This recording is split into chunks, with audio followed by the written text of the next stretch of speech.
گود ہوتی ہے اس کو بچے کا پہلا مدرسہ اور مکتب کہا جاتا ہے۔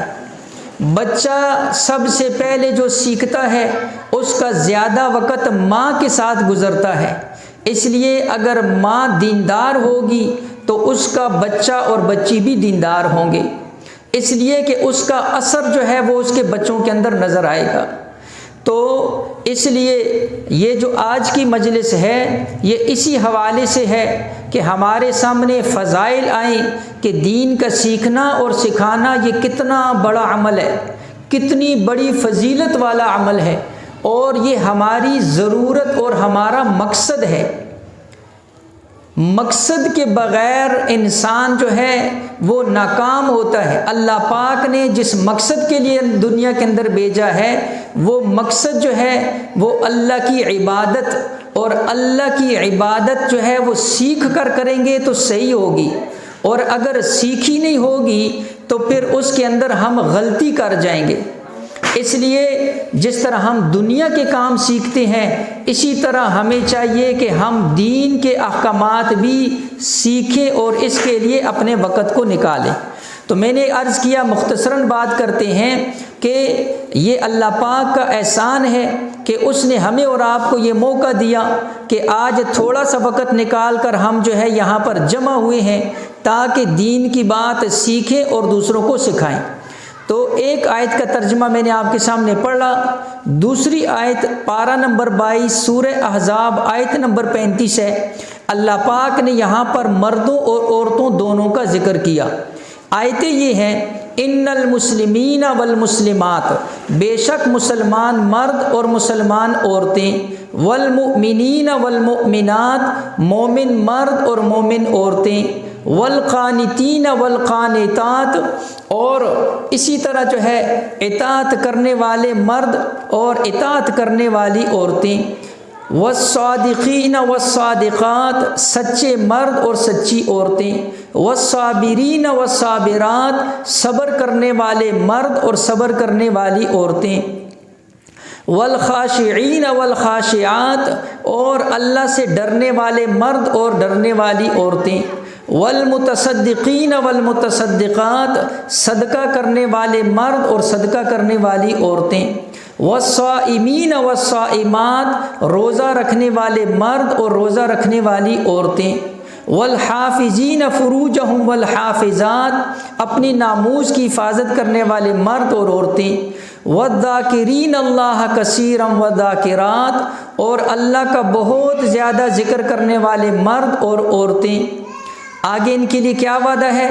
اعد اللہ لہم مغفرۃ واجرا عظیما، اللہ فرماتے ہیں ہم نے ان کے لیے تیار کیا ہوا ہے بہت بڑی بخشش اور بہت بڑا اجر۔ 10 صفات اللہ نے ذکر فرمائی۔ آپ نے قرآن تو ماشاءاللہ پڑھا بھی ہوگا، تلاوت بھی کرتی ہوں گی، تو اس کے اندر جب آپ عام طور پر پڑھتے ہیں تو زیادہ خطاب ہوتا ہے یا ایھا الذین آمنو، اکثر اللہ پاک خطاب اس طرح کرتے ہیں یا ایھا الذین آمنو، اے ایمان والے مردوں۔ قرآن میں زیادہ خطاب مردوں کو ہوتا ہے، لیکن اس کا یہ مطلب نہیں کہ وہ آیتیں یا وہ حکم صرف مردوں کے لیے، بلکہ وہاں پر عورتیں بھی ضمناً مراد ہوتی ہیں، یعنی اس کے اندر جو ہے وہ عورتیں بھی اس حکم میں شامل ہوتی ہیں۔ لیکن اس سے پتہ چلا ہماری شریعت، ہمارا اسلام، اس نے عورتوں کا ستر اور پردہ اتنا زیادہ رکھا ہوا ہے کہ پورے قرآن کے اندر صرف ایک عورت کا نام آتا ہے اور وہ حضرت مریم علیہ السلام ہیں۔ اور حضرت مریم کا ذکر بھی قرآن میں اس لیے آیا کہ لوگوں نے حضرت عیسیٰ علیہ السلام کو نعوذ باللہ خدا کا بیٹا کہنا شروع کر دیا، تو اللہ پاک نے لوگوں کو بتایا کہ عیسیٰ مریم کے بیٹے ہیں، اس لیے مریم کا نام قرآن میں آیا۔ اس کے علاوہ پورے قرآن کے اندر کسی عورت کا ذکر نہیں ہے۔ علماء نے لکھا اس کی وجہ یہ ہے کہ اللہ پاک نے عورت کے نام کو بھی چھپایا ہوا ہے، لہٰذا جب خطاب ہوتا ہے تو یا ایھا الذین آمنو سے ہوتا ہے، اے ایمان والے مردوں، لیکن اس حکم میں عورت بھی شامل ہوتی ہے۔ تو ہوا یہ کہ چند صحابیات حضور صلی اللہ علیہ وآلہ وسلم کے پاس چلی گئیں، اور ان سے جا کر عرض کیا کہ اے اللہ کے نبی، ہم بھی تو آپ کی امتی ہیں، ہم بھی آپ کا کلمہ پڑھا ہوا ہے اور ہمارے لیے بھی اسلام کی تعلیمات ہیں۔ قرآن میں ہمیں اللہ خطاب نہیں کرتا اور مردوں کو صرف خطاب کرتا ہے۔ تو مفسرین نے لکھا یہ جو آیتیں میں نے آپ کے سامنے تلاوت کی، یہ اس کے بعد اس کا شان نزول یعنی نزول کی وجہ یہ بنی کہ ان عورتوں نے جا کر حضور سے جا کر یہ شکایت کی اور عرض کیا ہمارا تذکرہ کیوں نہیں ہوتا؟ تو پھر اللہ پاک نے ان آیات کے اندر مردوں کے ساتھ عورتوں کو بھی علیحدہ ذکر کیا۔ ان المسلمین والمسلمات، مسلمان مرد مسلمان عورتیں، والمؤمنین والمؤمنات، مسلمان مومن مرد اور مومن عورتیں، یعنی جہاں پر جو صفت مردوں کی ذکر کی وہی عورتوں کی ذکر کی۔ تو یہ تو اس کا شان نزول ہے۔ شان نزول کا مطلب یہ ہوتا ہے کہ قرآن کی آیت کا نزول کس وجہ سے ہوا، کس موقع پر ہوا، اور اس کا بیک گراؤنڈ اور اس کا جو ہے پس منظر کیا ہوتا ہے، اس کو شان نزول کہتے ہیں۔ لہٰذا شان نزول کا جب بندے کو پتہ چل جائے تو اس قرآن کی آیت کو سمجھنا آسان ہو جاتا ہے۔ تو اب یہاں پر 10 صفات ذکر کی گئی ہیں، میں مختصراً اس کو بتاؤں گا۔ ان المسلمین والمسلمات، اللہ فرماتے بے شک مسلمان مرد اور مسلمان عورتیں۔ مسلمان کس کو کہتے ہیں؟ اسلام کس کو کہتے ہیں؟ ایک ہوتا ہے اسلام اور ایک ہوتا ہے ایمان۔ یہاں پر اللہ فرماتے ہیں اسلام کو علیحدہ ذکر کیا اور ایمان کو علیحدہ ذکر کیا۔ مفسرین لکھتے ہیں اسلام کہتے ہیں وہ احکام جن کا تعلق ظاہر سے ہے، جو نظر آتے ہیں۔ حضور علیہ الصلوۃ والسلام سے جبرائیل علیہ الصلوۃ والسلام جو ہے حدیث ہے صحیح بخاری کی، پوچھا کہ مل اسلام، اسلام کس کو کہتے ہیں؟ تو حضور علیہ الصلوۃ والسلام نے فرمایا ان تشہد ان لا الہ الا اللہ وان محمد رسول اللہ وتقیم الصلاۃ وتؤتی الزکاۃ وتصوم رمضان وتحج البیت ان استطعت الیہ سبیلا۔ فرمایا کہ تو اس بات کی گواہی دے کہ اللہ کے سوا کوئی الہ نہیں ہے اور محمد صلی اللہ علیہ وسلم اللہ کے رسول ہیں، نماز کو قائم کر، زکوٰۃ ادا کر، رمضان کے روزے رکھ، اور اگر اللہ نے توفیق دیے تو بیت اللہ کا حج کر۔ اس کو اسلام کہتے ہیں۔ پتہ یہ چلا کہ اسلام کا تعلق ظاہر کے ساتھ ہوتا ہے۔ اور آگے والمؤمنین والمؤمنات، ایمان والے مرد اور ایمان والی عورتیں۔ ایمان کس کو کہتے ہیں؟ ایمان کا تعلق دل کے ساتھ ہے۔ اسلام کا تعلق ظاہری اعمال کے ساتھ ہے اور ایمان کا تعلق دل کے ساتھ ہے۔ اسی حدیث کے اندر جب جبرائیل علیہ السلام نے حضور سے پوچھا کہ ایمان کس کو کہتے ہیں، تو اللہ کے نبی علیہ السلام نے فرمایا ان تؤمن باللہ وملائکتہ وکتبہ ورسلہ والیوم الآخر وتؤمن بالقدر خیرہ وشرہ، کہ تو ایمان لائے اللہ پر، اس کے فرشتوں پر، اس کی کتابوں پر، اس کے رسولوں پر، اور قیامت کے دن پر، اور اچھی اور بری تقدیر پر کہ وہ اللہ کی طرف سے ہوتی ہے۔ اب اس کو ایمان کہتے ہیں، یعنی اللہ کی ذات پر ایمان لانا کہ اللہ ہے، اس کائنات کا پیدا کرنے والا ہے، جس کے پاس ہر چیز کی پریشانی کا حل ہے، جو حاجت روا ہے، جو مشکل کشا ہے، جو رزق دینے والا ہے، جو اولاد دینے والا ہے، جو تکلیفوں کو دور کرنے والا ہے، جو بیماریوں کو دور کرنے والا ہے، جو پریشانیوں کو دور کرنے والا ہے، وہ اللہ ہے۔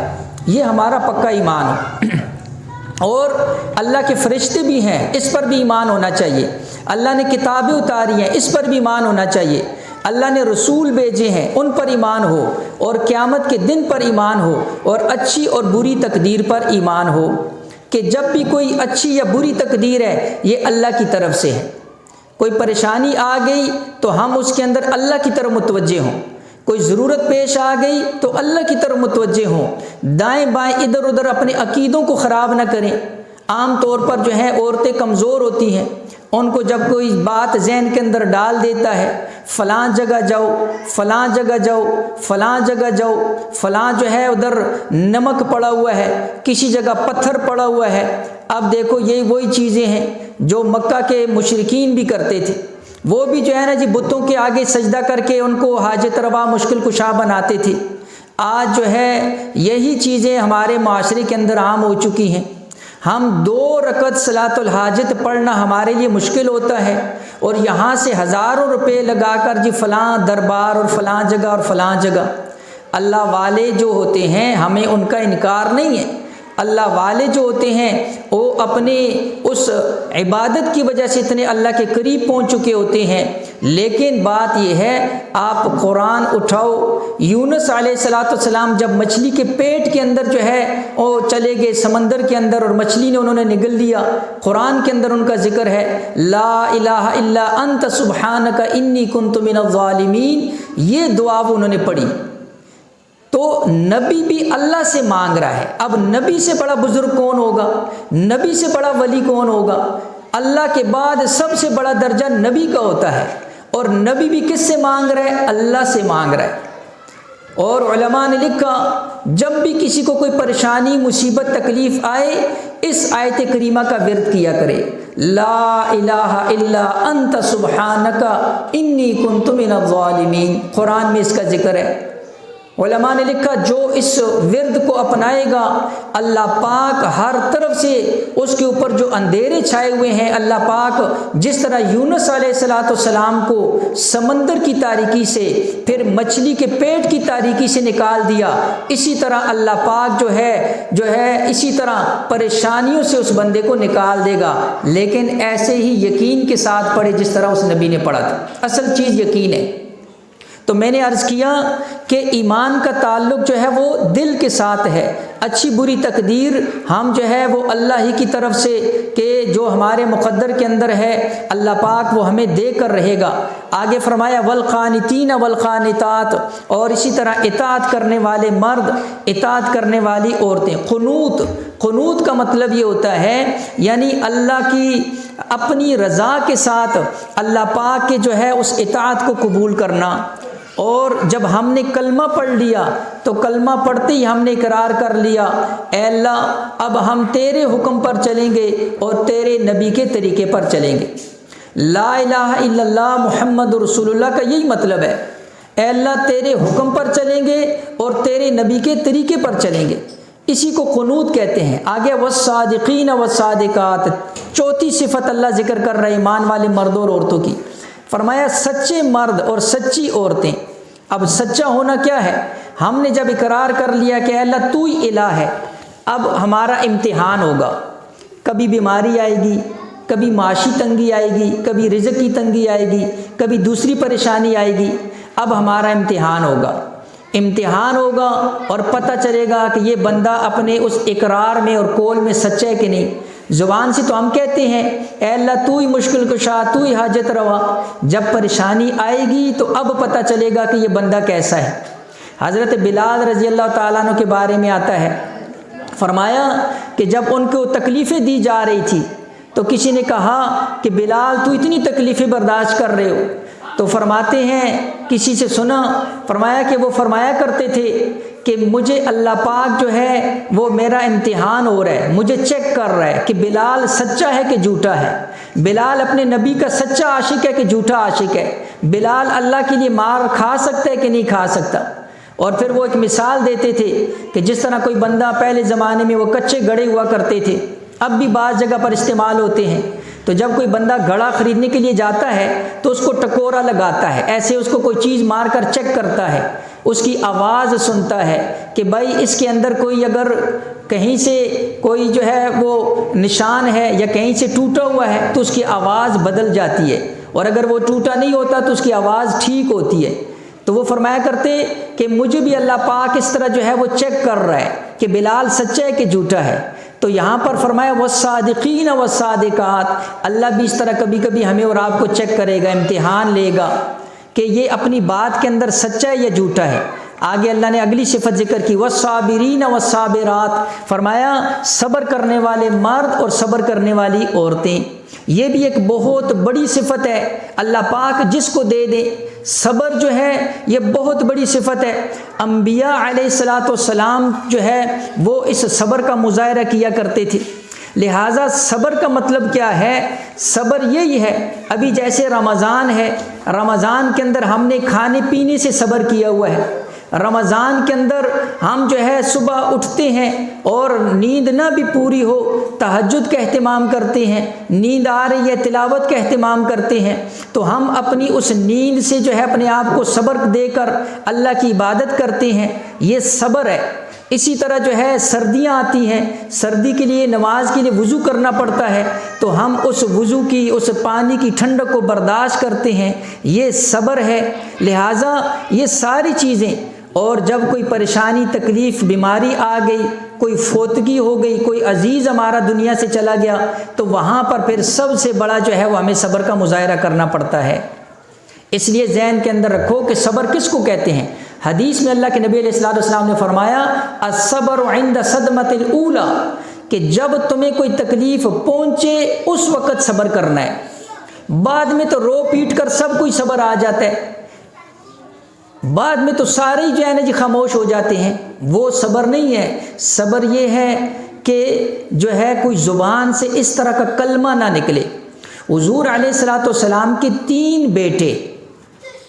بیٹے ایسے، ایک بیٹے کی عمر جو ہے کتابوں کے اندر 6 سال کے قریب پہنچ گئی تھی جب ان کا انتقال ہوا، اور حضور علیہ السلام اور بیٹے حضرت ابراہیم ان کا نام، ان کو اپنی گود میں لٹایا، اور اللہ کے نبی علیہ السلام کے آنسو مبارک جو ہے وہ داڑھی تر ہو گئی۔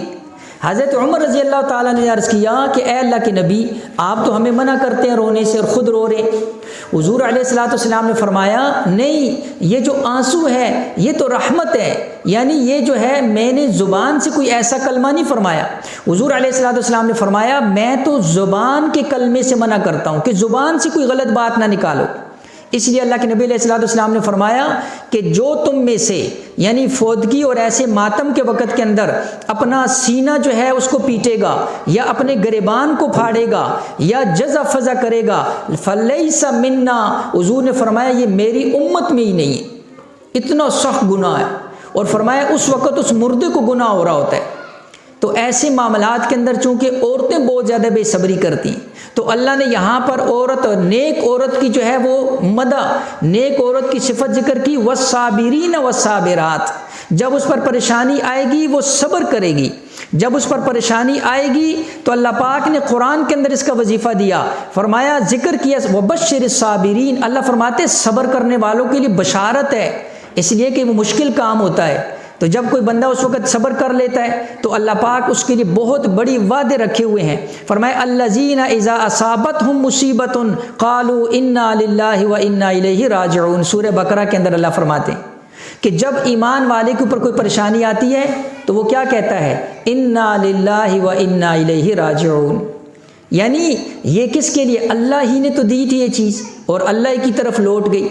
ہم اور آپ خود اندازہ کریں کہ ہمارا کیا ہے، کچھ بھی نہیں ہے، ہم اپنے جسم کے بھی مالک نہیں ہیں، ہم اپنے جسم کے ایک جز کے بھی مالک نہیں ہیں، ہم اپنے جسم کے ایک بال کے بھی مالک نہیں ہیں، یہ سب اللہ کی امانت ہے۔ اسی سے مسئلہ ذہن کے اندر رکھ لو، ویسے ہی ضمناً ذہن کے اندر آ گیا، پہلے نہیں تھا اچانک آ گیا، کہ ہم جب اپنے جسم کے کسی حصے کے مالک نہیں ہیں، اس لیے ہم اپنے جسم کی کسی بھی چیز کو بیچ نہیں سکتے ہیں۔ عام طور پر اب گلیوں کے اندر آوازیں لگ رہی ہوتی ہیں کہ عورتوں کے بال جو ہے نا جی یہ خریدنے والے آتے ہیں، حرام ہے، اس کے پیسے لینا ناجائز اور حرام ہے، اپنے بالوں کو بیچنا ناجائز اور حرام ہے، اور اس کے اوپر پیسے لینا یہ بھی ناجائز اور حرام ہے۔ اپنے جسم کا آپ کسی بھی عضو کی جو ہے نا جی آپ مالک نہیں، اس لیے اگر آپ اس کے اوپر جو ہے وہ کوئی پیسے لیں گی تو یہ آپ حرام پیسے لیں گی جو آپ کے لیے کھانا یا استعمال کرنا جائز نہیں ہے۔ تو میں نے عرض کیا کہ والصابرین والصابرات، صبر کرنے والے مرد، صبر کرنے والی عورتیں، اللہ پاک نے جو ہے ان کے لیے بہت بڑے فضائل رکھے ہوئے ہیں۔ وقت مختصر ہے اس لیے مختصراً تشریح کر رہا ہوں۔ والخاشعین والخاشعات، اگلی صفت اللہ نے ایمان والوں کی ذکر کی، ڈرنے والے، عاجزی کرنے والے۔ اللہ کو عاجزی بہت پسند ہے، اللہ کو عجز و انکساری بڑا پسند، اللہ کو سب سے زیادہ جس گناہ سے نفرت ہے شرک، اور اسی طرح پھر تکبر سے۔ اللہ پاک کو تکبر سے جو ہے نا جی بہت سخت جو ہے اللہ پاک اس پر۔ حدیث کے اندر آتا ہے الکبر ردائی، حدیث قدسی ہے، اللہ پاک فرماتے ہیں تکبر میری چادر ہے، اور جو مجھ سے میری چادر چھیننے کی کوشش کرے گا میرا اس کے ساتھ اعلان جنگ ہے۔ اس لیے کبھی بھی کسی حالت کے اندر ہم تکبر نہ کریں۔ علماء نے لکھا جو پہلا گناہ ہوا شیطان سے، جس کی وجہ سے شیطان مردود ہوا، وہ بھی تکبر تھا۔ جب اللہ پاک نے کہا آدم علیہ السلام کو سجدہ کرو، قرآن میں اس کا ذکر ہے، تو اس نے کیا کہا کہ میں تو آگ سے پیدا ہوا ہوں اور یہ تو مٹی سے پیدا ہوئے ہیں۔ اب آگ اوپر اٹھتی ہے، مٹی نیچے ہوتی ہے، مٹی جو ہے وہ پست چیز ہے، گویا کہ انہوں نے اپنے آپ کو اعلیٰ سمجھا اور مٹی کو جو ہے نا جی کم سمجھا، تکبر کیا۔ اللہ پاک نے ساری کی ساری عبادت کو کیا کر دیا؟ ختم کر دیا۔ تکبر پر جو ہے اللہ پاک بہت سخت ناراض۔ کتابوں کے اندر واقعہ لکھا ہے عیسیٰ علیہ السلام اپنے حواری، جس طرح حضور کے صحابہ ہوتے تھے، حضرت عیسیٰ کے حواری ہوتے تھے۔ حضرت عیسیٰ علیہ السلام اپنے ان ساتھیوں کے ساتھ جا رہے تھے تو حضرت عیسیٰ علیہ السلام کے پیچھے پیچھے ایک گناہگار بندہ، اس زمانے کا کوئی جو ہے نا جی کوئی چور ڈاکو اس قسم کا بندہ بھی پیچھے پیچھے جا رہا تھا۔ ایک بندہ اوپر پہاڑی کے اوپر بیٹھا ہوا ہے، نیک آدمی بیٹھا ہوا ہے۔ اس نے جب اس گناہگار کو دیکھا جو حضرت عیسیٰ علیہ السلام کے پیچھے جا رہا تھا، تو ایسے نہ اس کو حقیر سمجھا اور اس کو حقارت کی نظر سے دیکھا، اور ایسے جو ہے نا جی منہ بنا کر کہا کہ اس کو دیکھو نا، یہ بھی حضرت عیسیٰ کے پیچھے پیچھے جا رہا ہے، یعنی اس کو ہلکا سمجھا اور اپنے آپ کو اچھا سمجھا۔ حضرت عیسیٰ علیہ السلام پر وحی آئی، فرمایا کہ اے عیسیٰ، فلاں بندے کو کہو کہ تم نے میرے فلاں بندے کو ہلکا سمجھا، حقیر سمجھا، گناہگار سمجھا، اور تم نے اس کو حقارت کی نظر سے دیکھا۔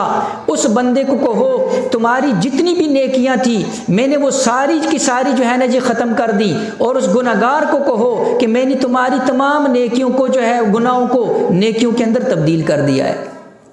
یعنی اللہ پاک جو ہے اس بات کے اوپر ناراض ہوتے ہیں کہ ہم کسی کو حقارت کی نظر سے دیکھیں۔ تو فرمایا خشوع کرنے والے مرد، خشوع کرنے والی عورتیں، یعنی عاجزی کرنے والے، خشوع کا اظہار کرنے والے، یہ اللہ پاک کو بہت صفت پسند ہے۔ اگلی صفت والمتصدقین والمتصدقات، صدقہ دینے والے مرد، صدقہ خیرات کرنے والی عورتیں، یہ اللہ کو بہت بڑی یہ صفت پسند ہے۔ سخی اللہ کو بہت پسند ہے، سخاوت اللہ کو بہت پسند ہے۔ حضور علیہ السلام کے بارے میں آتا ہے کہ کان رسول اللہ صلی اللہ علیہ وسلم اجود الناس، اللہ کے نبی علیہ السلام سب سے زیادہ سخی تھے۔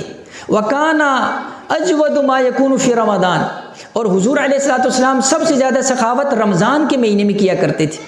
اس لیے قابل صد احترام مستورات، یہ رمضان کا جو مہینہ ہے یہ اس وقت اس بات کے لیے کہ ہم اور آپ اس کے اندر جو ہے اپنی سخاوت کا صدقات، ایک تو صدقہ فطر ہوتا ہے، اب عام طور پر جتنی بھی صدقات ہیں مرد ادا کرتے ہیں، کئی جو ہے نا جو عورتوں کی زکاتیں بھی مرد دے رہے ہوتے ہیں، صدقہ فطر بھی مرد دے رہے ہوتے ہیں، عورتیں اس معاملے کے اندر بہت پیچھے۔ آپ صحابیات حضرت عائشہ رضی اللہ تعالیٰ عنہ کا آپ پڑھیں، ایک دن میں ان کے پاس ہدیے آتے تھے، 10,000 درہم، چاندی کا سکہ ہوتا تھا، وہ 10,000 سکے ایک دن کے اندر حضرت عائشہ کے پاس کسی نے ہدیہ بھیجے۔ حضرت عائشہ رضی اللہ تعالیٰ عنہ کا خود روزہ تھا، روزے سے تھی، تو جب شام سے پہلے 10,000 درہم سارے غریبوں میں تقسیم کر دی، تو ان کی خادمہ نے کہا کہ اماں جی کم از کم 1 درہم کا گوشت ہی منگوا لیتے، آج ہم افطاری گوشت سے کر لیتے۔ حضرت عائشہ رضی اللہ تعالیٰ نے فرمایا پہلے کیوں نہیں بتایا، اب بتا رہی ہو۔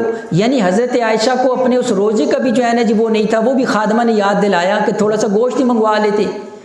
ایسے صدقہ دیتی تھی امہات المومنین، ایسے جو ہے نا جی اللہ کے راستے میں۔ اب صدقہ یہ نہیں ہے کہ ایک آدمی کہے گا نہیں میرے پاس ہزاروں لاکھوں آئیں گے تو اس کے بعد نہیں، اگر آپ کے پاس 100 ہے تو آپ اس میں سے 10 روپے بھی صدقہ کر سکتے، اگر آپ کے پاس 20 ہے تو اس میں 5 روپے بھی صدقہ کر سکتے۔ اللہ پاک یہ نہیں دیکھتا کہ اس نے کتنا زیادہ دیے، اللہ پاک یہ دیکھتا ہے کہ اس کے پاس تھوڑے ہیں اور اس نے تھوڑے کے باوجود بھی جو ہے نا جی میرے راستے میں دے دیے، اور اس صدقہ کی وجہ سے اللہ جل شانہ جو ہے کتنا بڑا اجر دے گا۔ حدیث میں آتا ہے من انفق نفقۃ فی سبیل اللہ کتبت لہ ب700 ضعف، فرمایا جو اللہ کے راستے میں 1 روپیہ دے گا اللہ اس کو اس ایک کے بدلے 700 روپے کا صدقے کا ثواب عطا فرمائے گا۔ ایک حدیث میں آتا ہے الصدقۃ تطفئ الخطیئۃ کما یطفئ النار الماء، صدقہ جہنم کی آگ کو ایسے بجھا دیتا ہے جیسے دنیا کے اندر پانی جو ہے وہ آگ کو بجھا دیتا ہے۔ صدقہ گناہوں کو ایسے مٹا دیتا ہے۔ اور اسی طرح حدیث کے اندر آتا ہے کہ جب بھی تمہارے پر کوئی پریشانی مصیبت آئے تو تم نے جو ہے نا جی کیا کرنا ہے، صدقہ کرنا ہے۔ اور صدقے کی جو ہے بہت زیادہ فضائل ہیں۔ تو میں نے عرض کیا ایک حدیث میں یہاں تک آیا، اللہ کے نبی علیہ الصلوۃ والسلام نے فرمایا کل امرئ فی ظل صدقتہ، قیامت والے دن ہر بندہ اپنے صدقے کے سائے کے اندر ہوگا، اپنے صدقے کے سائے کے اندر ہوگا۔ لہٰذا